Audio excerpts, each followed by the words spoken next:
अभी भी जो बीजापुर जिला के लेकर कोई प्रेस कॉन्फ्रेंस होते इस समय उस दौरान हमेशा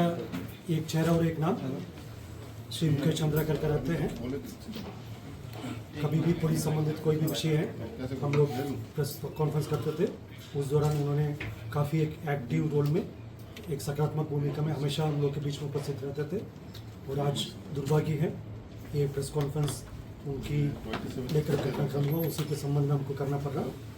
आप सबके माध्यम से मैं जो उनके परिजन को और उनके साथियों, उसमें ना सिर्फ बीजापुर में पूरा प्रदेश के और प्रदेश के बाहर भी उनका काफ़ी एक पहचान है, उनकी काफ़ी एक फॉलोइंग है। उन सबको जो हम लोग की ओर से संवेदना व्यक्त करते हैं और ये आश्वासन भी देते हैं उनके साथ जो घटनाक्रम हुआ उसका निश्चित रूप से न्याय मिलेगा। इस बात के साथ साथ मैं पुनः उनके परिजन को प्रति संवेदना व्यक्त करते हुए, उनके सभी साथियों, सभी उनकी चाहने वालों को सबके प्रति संवेदना व्यक्त करते हुए और उनकी आत्मा शांति प्रदाय करे, ईश्वर उनके परिजन को शक्ति प्रदाय करे। इसके साथ साथ जो पूरा घटनाक्रम आप सबके समक्ष रखना चाहूँगा। आज मेरे साथ डीएजी दंतेवाड़ा श्री कमलोचन कश्यप, कलेक्टर बीजापुर श्री संबित मिश्रा साहब, जो बीजापुर एसपी साहब जितेंद्र यादव साहब मेरे साथ उपस्थित थे। और आप सब लोग को विदित है, जैसा दिनांक 2 जनवरी को हम सब लोग के बीच में ये जानकारी आए थे, श्री मुकेश चंद्राकर 1 तारीख रात से जो अपना घर से निकले हुए थे, उसके बाद में उनके बारे में कोई जानकारी नहीं मिलने पर उनके जो भाई साहब योगेश चंद्राकर का रिपोर्ट के आधार पर पुलिस ने जांच पड़ताल प्रारंभ की गई थे। जैसे उसके लिए अलग अलग टीम गठित करके जितना भी संभावित जो लोकेशन है उसी में हमारा टीम्स गए थे और उनका पता सर्च करने के लिए अलग अलग टीम के द्वारा इकट्ठा की गई जानकारी अनुसार फिर कल दिनांक 3 जनवरी को बीजापुर की चट्टानपारा स्थित ठेकेदार सुरेश चंद्राकर के बाड़ा में जो टंकी में उनकी बॉडी होने का संदेह पर उसका खुदाई की गए थे, उसके पश्चात जांच की गए थे। तत्पश्चात आज दिनांक 4 तारीख को पोस्टमार्टम के उपरांत आज उनकी अंतिम कार्यक्रम होता है, उसमें हम आप सब लोग शामिल रहा। और उसके जो पूरा घटनाक्रम के बैकग्राउंड के बारे में मैं बताना चाहूँगा। जैसा दिनांक 1 तारीख को रात लगभग 8 बजे, जैसा भी समय अभी तक प्राथमिक विवेचना के आधार पर मैं बता रहे थे, जैसा और इन्वेस्टिगेशन कंप्लीट हो जाएगा, स्पष्ट समय ये पूरा उल्लेख हो जाएगा। लगभग अभी अंदाजा 8 बजे करीबन जैसे ठेकेदार सुरेश चंद्राकर के जो छोटे भाई रितेश चंद्राकर और मुकेश चंद्राकर के बीच में मोबाइल से बातचीत हुआ। उसके पश्चात लगभग 8:30 बजे के बाद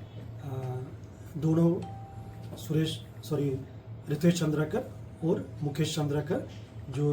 बीजापुर चट्टानपारा स्थित ठेकेदार सुरेश चंद्राकर के जो बाड़ा में उन दोनों का मुलाकात हुई थी। और उस परिसर में पूर्व से जो सुरेश चंद्राकर का जो सुपरवाइजर आगे बढ़ते बढ़ते जो महेंद्र रामटेके और रितेश चंद्राकर द्वारा उस परिसर में जो लोहा का राड थे उसी राड की लेकर मुकेश चंद्राकर की सिर पर पहले वार किए गए थे और उसके बाद उनके छाती और पेट और पीठ में भी जो लोहा के राड से वार किए गए थे। जैसा जिस प्रकार का चोट उससे अनुमान लगा सकता है, लगभग 15-20 मिनट में उसी स्पॉट में उनका मृत्यु हो गई होगा। उसके पश्चात जो बॉडी को डिस्पोज करने के उद्देश्य से दोनों महेंद्र रामटेके और रितेश चंद्राकर ने मिलकर जो बॉडी को उसी परिसर में जो टैंक थे, सेप्टिक टैंक थे, उसके अंदर डालकर उसके ऊपर जो लोहा का ढक्कन पहले से थे उसी को बंद कर दिया गए थे। उसके पश्चात रितेश चंद्राकर द्वारा जो अपने बड़े भाई दिनेश चंद्राकर जो जैदलपुर में सुरेश चंद्राकर, दिनेश चंद्राकर और उनके पूरे परिजन जैदलपुर में उपस्थित थे, उनमें से दिनेश चंद्राकर को उन्होंने मोबाइल फ़ोन के माध्यम से घटना के बारे में सूचना दिया थे। उसके पश्चात दिनेश चंद्राकर ने जैदलपुर से रवाना होकर टुवर्ड्स बीजापुर आ रहे थे और साथ साथ ये रितेश चंद्राकर और महेंद्र रामटेके ने भी इधर से बीजापुर से रवाना होकर टुवर्ड्स जैदलपुर जा रहे थे। ये दोनों पार्टी जैसे एक साथ दिनेश चंद्राकर थे और दूसरा में रितेश चंद्राकर और महेंद्र रामटेके थे। इन लोग की मुलाकात जो नेलसनार के पास बोदली के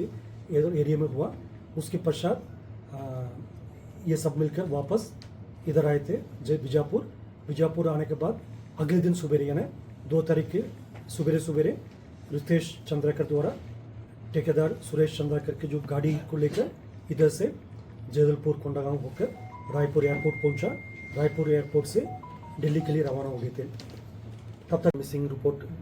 दर्ज करके बेचना शुरू किया था। सबका कॉल डिटेल्स निकलना प्रारंभ किए थे। तब पता चला जो रितेश चंद्राकर का जो दिल्ली में लोकेशन थे और बाकी जैसा अन्य जितना भी जो संदिग्ध सबका लोकेशन लेकर अब तक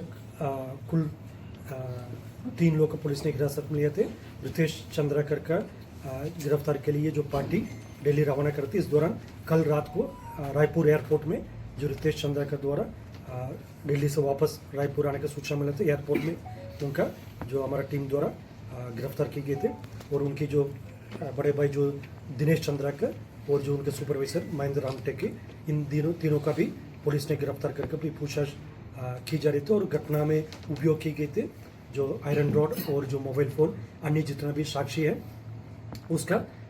कलेक्शन करने का भी, उसका स्पॉट इंस्पेक्शन, ये सब कार्रवाई अभी जारी है। और इस प्रकरण की गंभीरता का देखते हुए इसमें अग्रिम विवेचना के लिए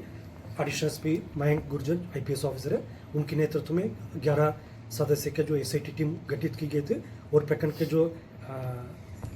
ठेकेदार सुरेश चंद्राकर का जो भूमिका को लेकर, जैसा क्योंकि परिसर भी उन्हीं का है जहाँ पर घटना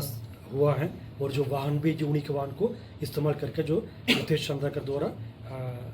इधर से रायपुर से दिल्ली के लिए गए थे, एयरपोर्ट तक, रायपुर एयरपोर्ट तक गए थे, ये सब परिस्थिति और जो पूरा घटनाक्रम उनका भूमिका का इन्वॉल्वमेंट को देखते हुए उन्हें भी पुलिस द्वारा एक प्रमुख आरोपी को मानते हुए उनका भी पतासाजी अभी की जा रही है। उसके लिए 4 अलग अलग टीम हमारा उनकी संभवित ठिकाने का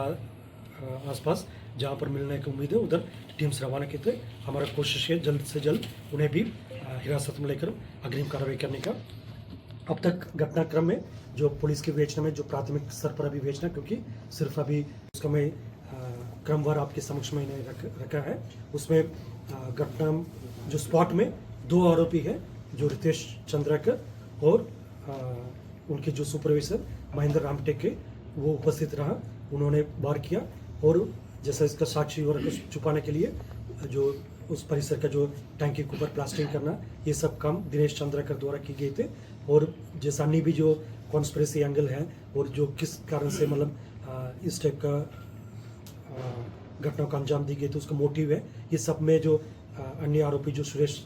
चंद्राकर उसका भूमिका, उसको लेकर उन्हें भी गिरफ्तार करके पुलिस द्वारा आगे कार्रवाई की जाएगी। इसके अलावा और भी कोई डायरेक्टली और इनडायरेक्टली इस अपराध में